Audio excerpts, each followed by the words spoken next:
Don't touch that, you can't afford it. The sound cracked through the boutique like glass shattering. Heads whipped toward the velvet-roped VIP section just in time to see the store manager in a red satin dress drop her hand from the cheek she'd just struck. Gasps rippled through the room. Somewhere near the champagne bar, a flute rattled in a server's hand. The soft jazz floating from hidden speakers suddenly felt wrong, too calm for the violence that had just ripped the air apart. The woman in the orange dress didn't raise a hand to her cheek. She didn't step back. She simply stood there, her gaze locked on the blonde in red who had just hit her. The manager looked like she'd stepped straight out of a luxury campaign, gold hair in loose curls, heels clicking against marble, lips painted the same fierce shade as her dress.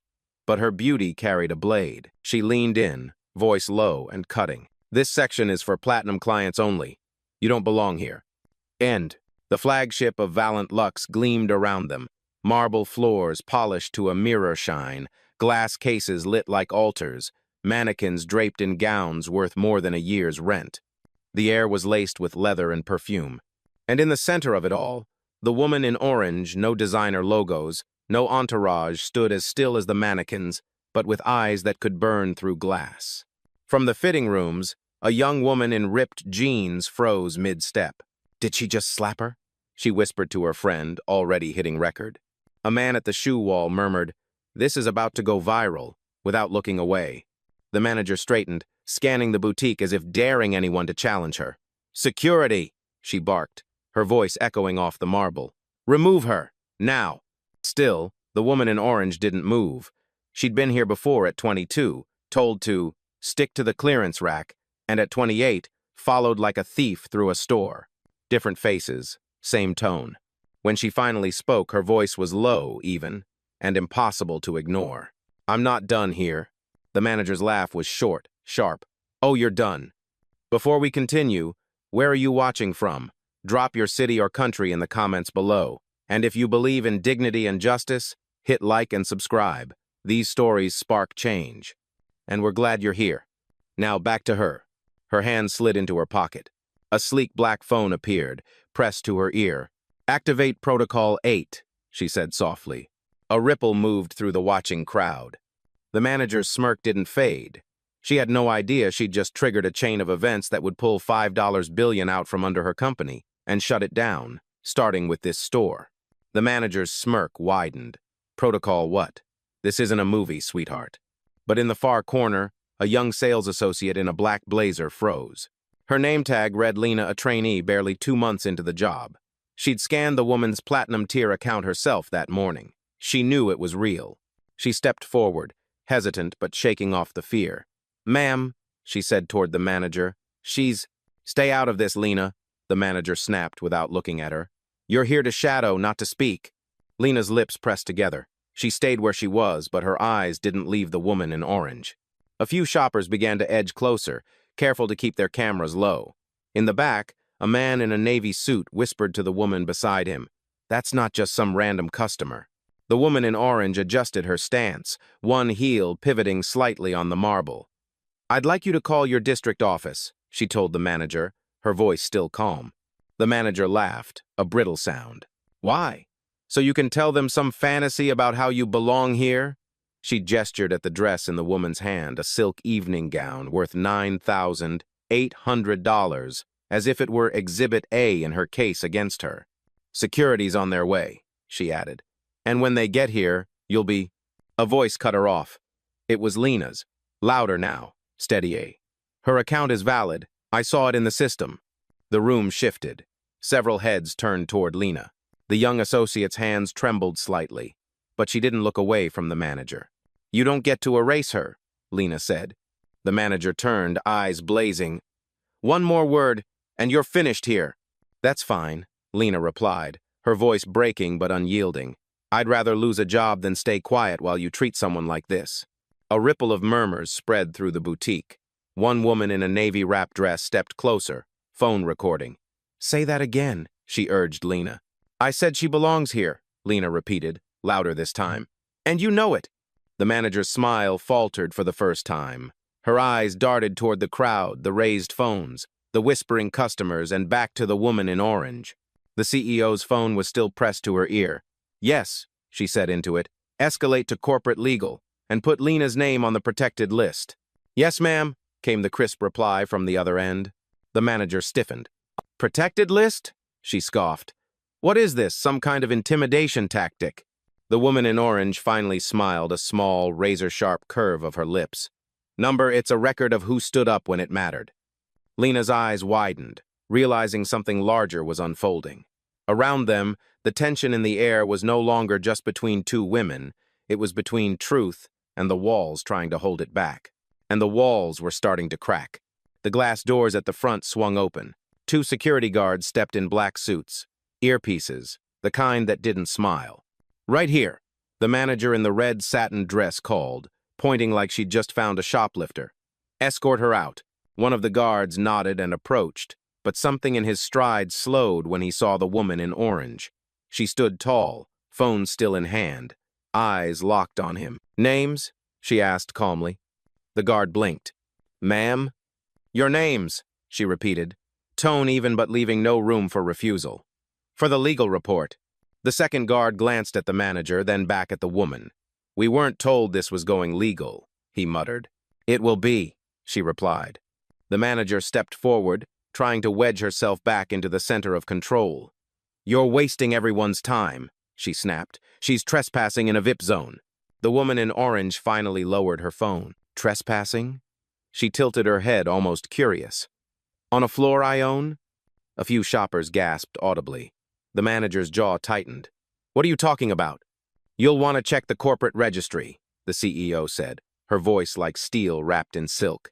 It lists every shareholder of Valiant Lux in order of ownership. I'm number 1. The guards hesitated, looking between the 2 women. One of them stepped back, folding his arms. From the far corner, Lena spoke again. She's telling the truth. Her profile's in the system. Highest tier access. Phones tilted upward as more people started recording.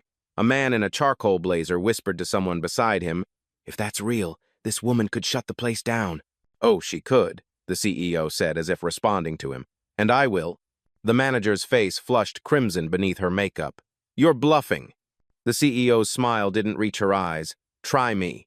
She lifted her phone again, pressing a single button. Confirm order. Withdraw all capital from Valiant Lux operations. Effective immediately. The line crackled, then a voice on speaker replied, Confirmed. $5 billion in holdings flagged for removal. Execution in process. The crowd murmured like a storm building. The guard stepped back fully now, no longer touching the situation.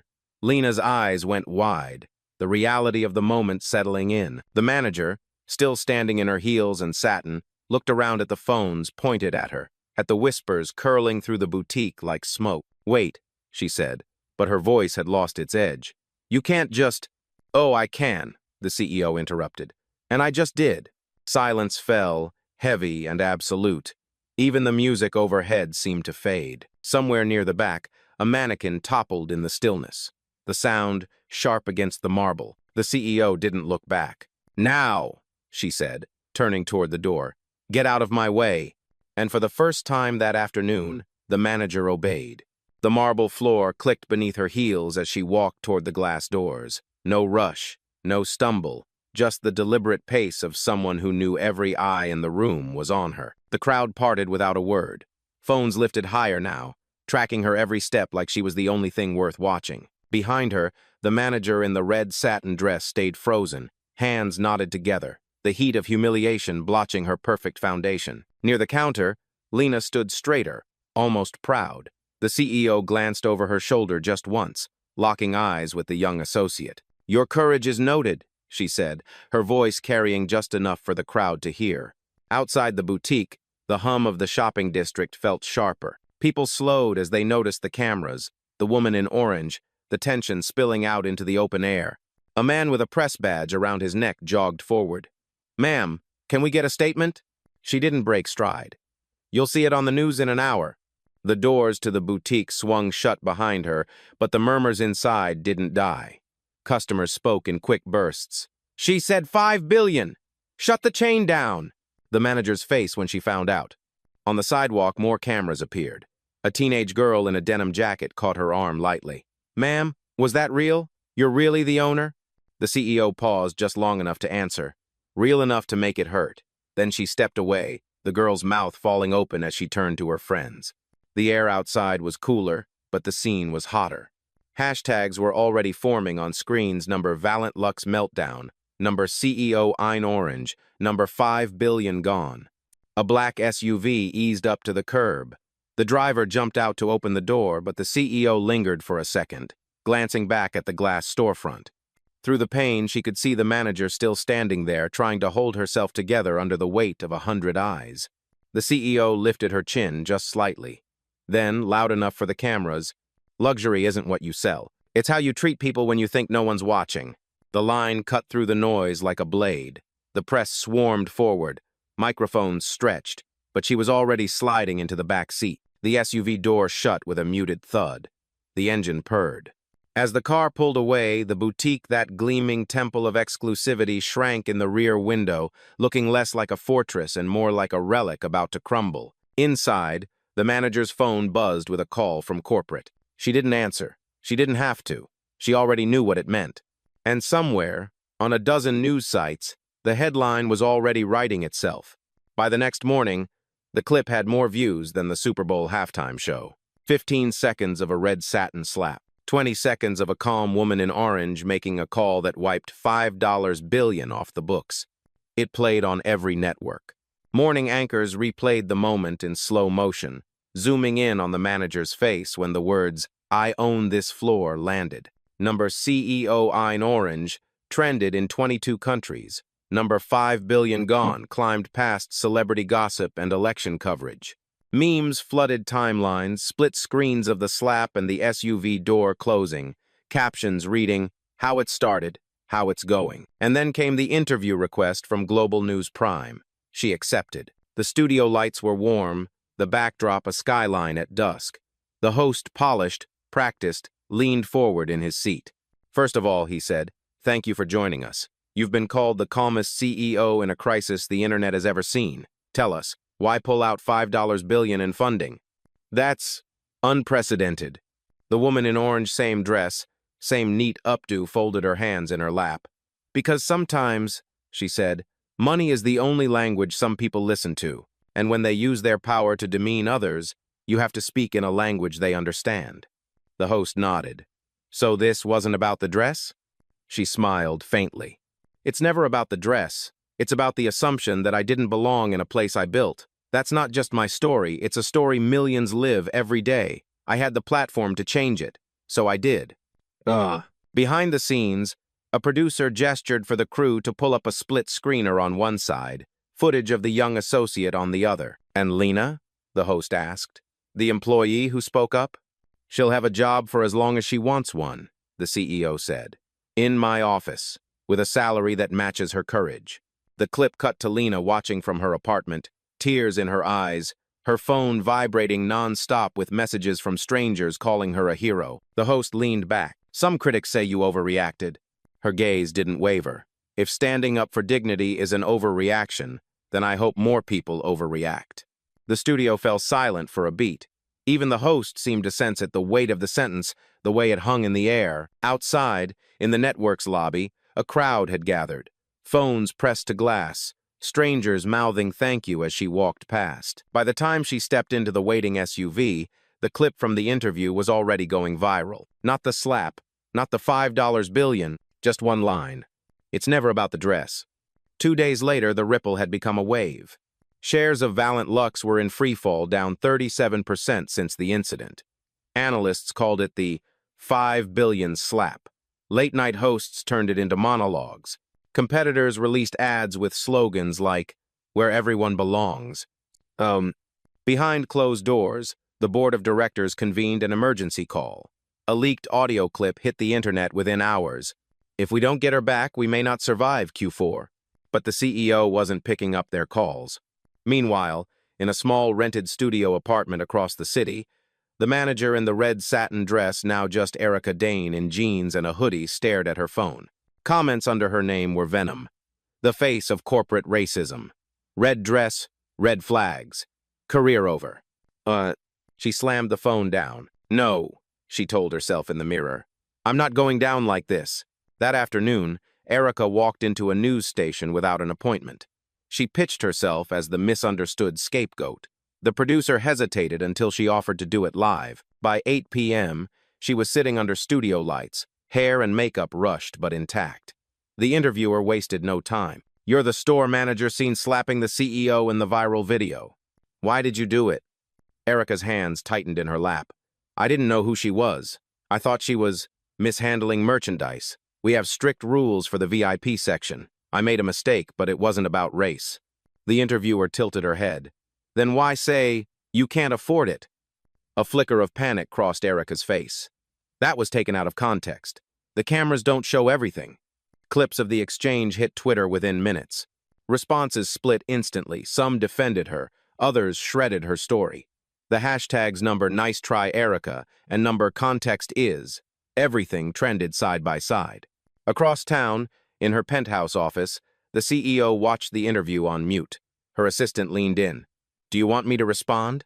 She shook her head. "Not yet. Let her play her hand first." The next morning, a message hit the CEO's inbox from an unexpected sender. "Erica Dane." It was short. "We need to talk. I have information that could hurt both of us." The CEO read it twice, her expression unreadable. Then she closed the laptop, stood, and looked out over the city skyline. The game wasn't over. It had just changed. The cafe was discreet, dark wood booths, frosted glass panels, the kind of place where powerful conversations happened quietly. Erica arrived first, trading her hoodie for a navy sheath dress and low heels. She sat with her back to the wall, scanning every face that walked in. Her phone buzzed every few seconds with new notifications. Most of them she didn't dare open. At exactly 2 p.m., the woman in orange walked in. Same calm stride, same pulled-back hair, but this time there was no softness in her eyes. Erica stood halfway, unsure whether to offer a hand. The CEO didn't take it. She slid into the opposite seat. "You have 5 minutes," the CEO said. Erica's smile was tight. "I know what the internet thinks of me right now, but if you let this go unchecked, there's more to lose than my job." "Such as?" Erica leaned forward. "There are internal memos about the VIP policy. They show corporate encouraged us to profile certain customers, not just you. If these leak, Valiant Lux takes a hit, but so do you. You're the face of the brand." The CEO's gaze didn't flicker. "You think I'm afraid of truth? I think you're smart enough to know the board will use this to push you out. They can't touch your shares, but they can ice you out of operations. And then," Erica's voice dropped, "they rebuild without you." The words hung between them. For a moment, the CEO simply stirred her coffee, the silver spoon tapping against porcelain. "So what's your ask?" "A joint statement. You say we've resolved our differences, that the company will review its policies. I keep my reputation intact. You keep the brand from bleeding out more than it already has." "Ugh. And in return?" "I delete the memos, no leaks." The CEO set down the spoon. "You came here thinking you had leverage, but what you have are copies of documents my legal team already pulled months ago. Documents I've been holding until the right moment." Erica's mouth opened, then shut. I wanted to see if you'd take responsibility when cornered," the CEO said. "You didn't. You looked for an escape route." The color drained from Erica's face. The CEO stood, sliding a black business card across the table. "That's my attorney's number. If you want to cooperate, call by noon tomorrow. After that, we go to court, and the memos go public on my terms, not yours." Erica stared at the card, fingers twitching. "I always finish what I start," the CEO said, turning to leave.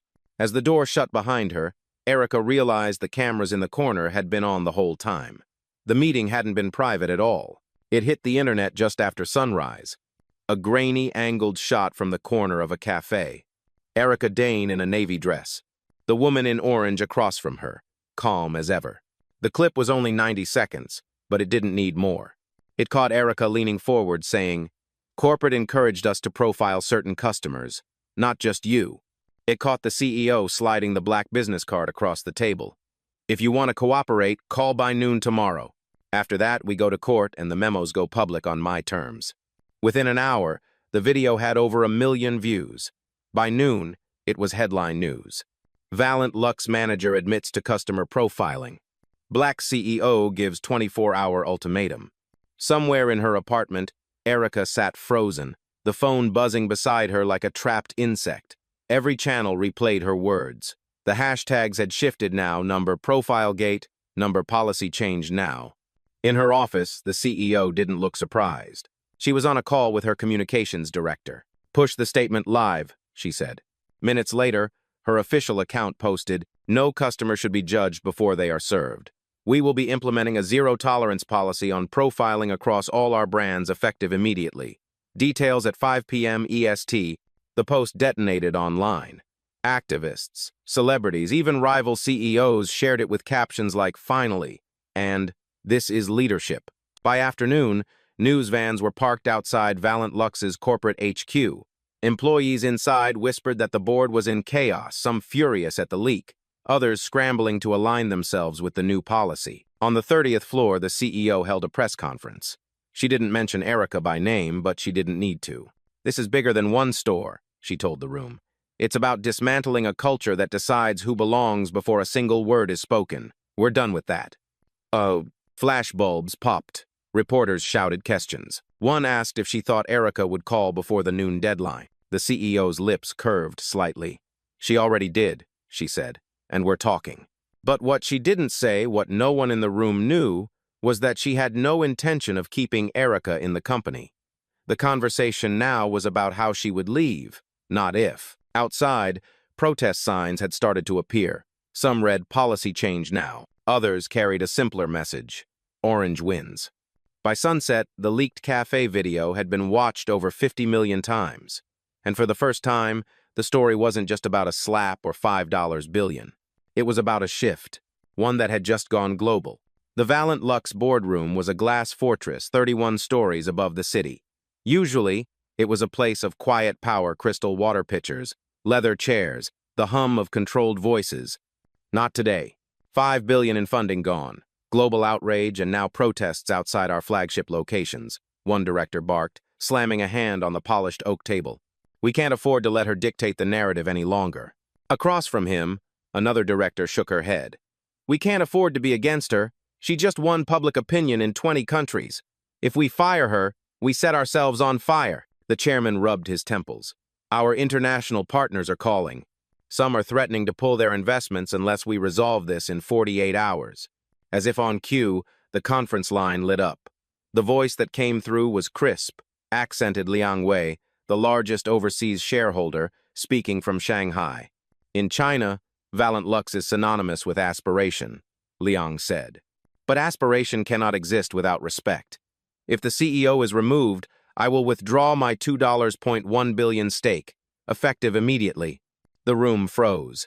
No one argued. Back in her own office, the CEO was already aware of Liang's stance. She'd spoken to him the night before, outlining a plan that was now ready for its final move. She called her assistant. "Send the documents to the press," she said. Within the hour, media outlets began receiving an encrypted file labeled "The Platinum Protocol."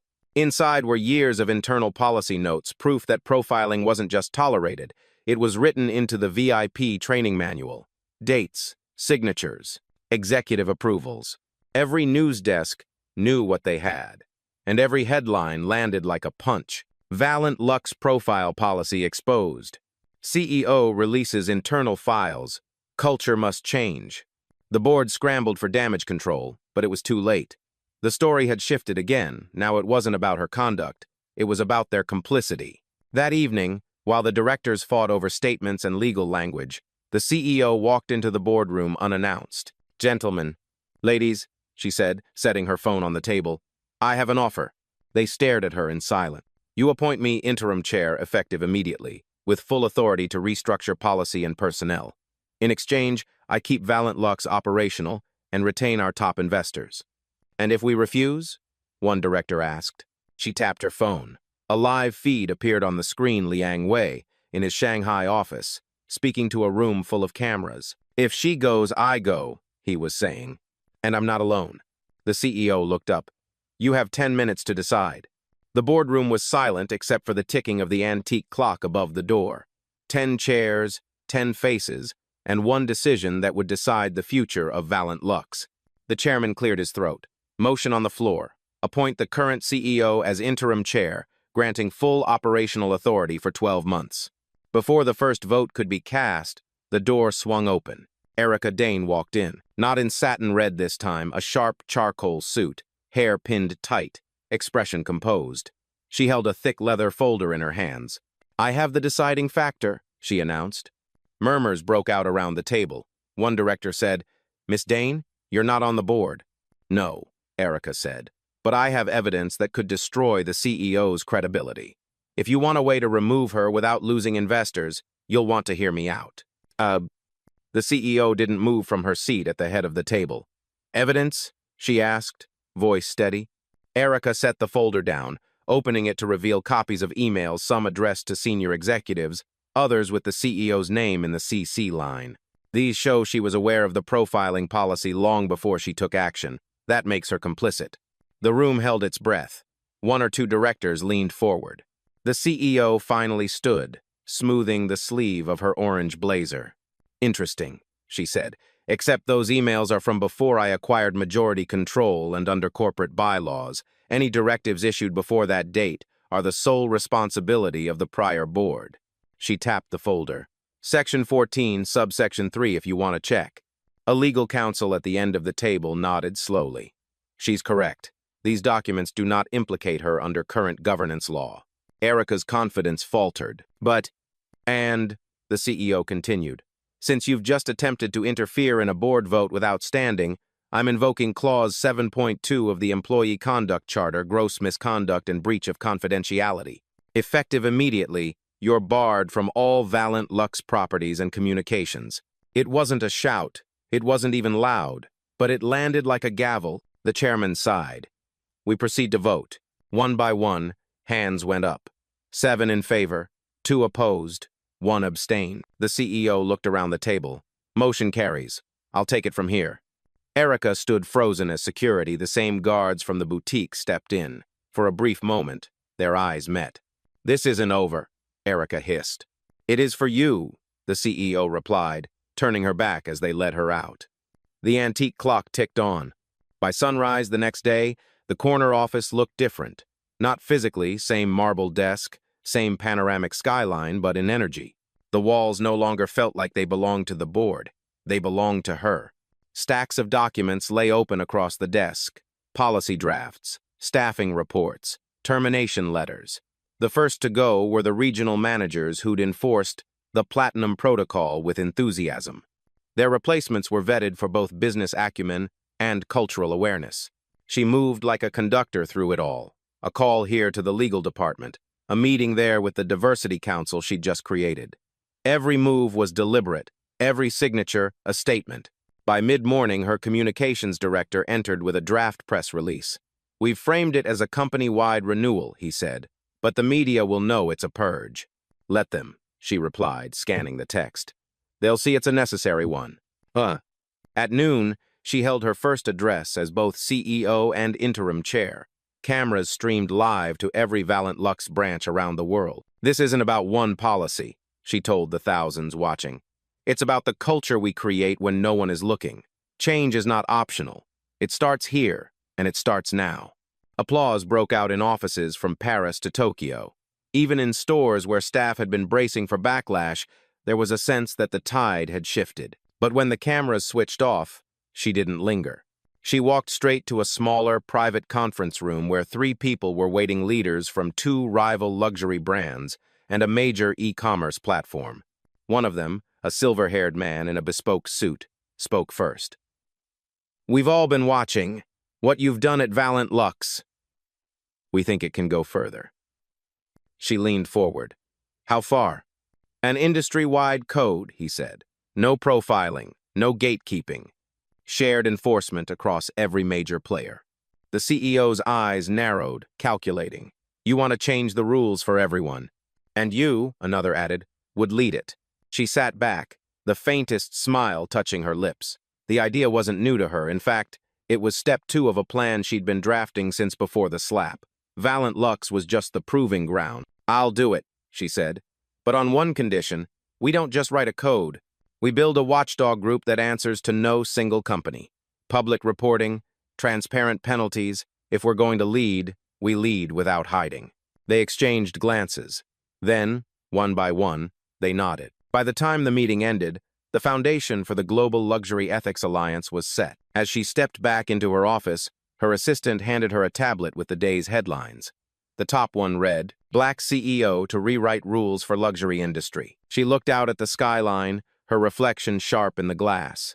Valiant Luxe was just the beginning. 3 months later, the grand ballroom of the Continental Hotel glittered under chandeliers the size of small cars.